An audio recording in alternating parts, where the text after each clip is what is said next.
MN news को आपन को स्वागत। बदलिलानी अतीतर केक काटी मिठा बांटी पार्टी करी जन्मदिन को पालन करिबा। अनेक एबे जन्मदिन को समाज सेवा उद्देश्य रे अर्पण करछुंती। आज तारीख 7/9/25 तिखटी एक ज्वलंत निदर्शन। आशुतोष त्रिपाठी जन्मदिनटी आज पालन होइछि ओडिशार रक्त भंडार रे। एही अवसर रे आशुतोष त्रिपाठी सह तांको माता राजलक्ष्मी मिश्र और पिता शिव कुमार त्रिपाठी मध्य रक्तदान करथिले।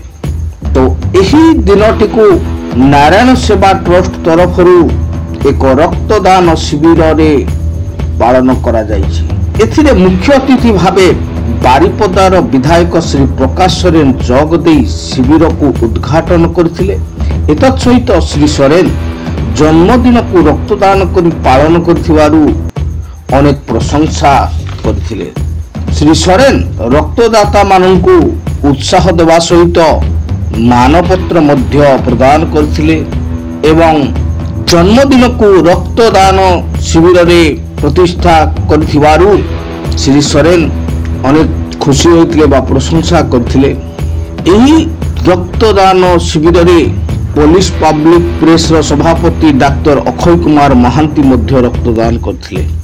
सम्मानित अतिथि भाव सोमनाथ सिंह ट्रस्ट प्रतिष्ठाता डॉक्टर नीरज कुमार पोथाल, सभापति बसंत कुमार महापात्र, संपादक प्रतापेश्वर दास, MN न्यूज संपादक हिमांशु प्रहराज, वरिष्ठ सदस्य डॉक्टर असीम कुमार चक्रवर्ती, सरदार हरिचरण सिंह, चित्तरंजन स्वाई, भरत कुमार पात्र, रंजन महांती, सीतामणि मारांडी, जयप्रकाश महंत, बसंत कुमार हांसदा, उत्तम राउत, सनत कुमार दास, पूर्णचंद्र दास, स्नेहा अर्चिता मिश्र, अभिषेक साव, विपुल बिन्हाणी और दिव्यलोचन माइती प्रमुख उपस्थित रही रक्तदाता माननकु उत्साहित करथिले।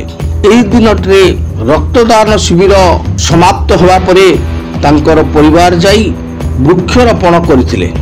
तेणु ई गोटे ज्वलंत निदर्शन। चाहिए से माने केक काटी बंधु प्रिया प्रीति सहित मौज मजलिस कर किंतु एई भली जो चिंताधारा यह समस्त पाखक जीवा निहाती दरकार। आ समस्ते मध्य एई भली चिंता नहीं आगो को बढ़ंतु, मनुष्यर जीवन रक्षा करंतु। तेरे कहीं स्किप न करी संपूर्ण न्यूज टी देखंतु एवं जे प्रथम आछंती चैनल को से सब्सक्राइब करंतु। भल लगे निश्चय लाइक करिवे एवं अन्य मानन को शेयर करिवे। जय जगन्नाथ। आसंतु संपूर्ण न्यूज टी देखिबा।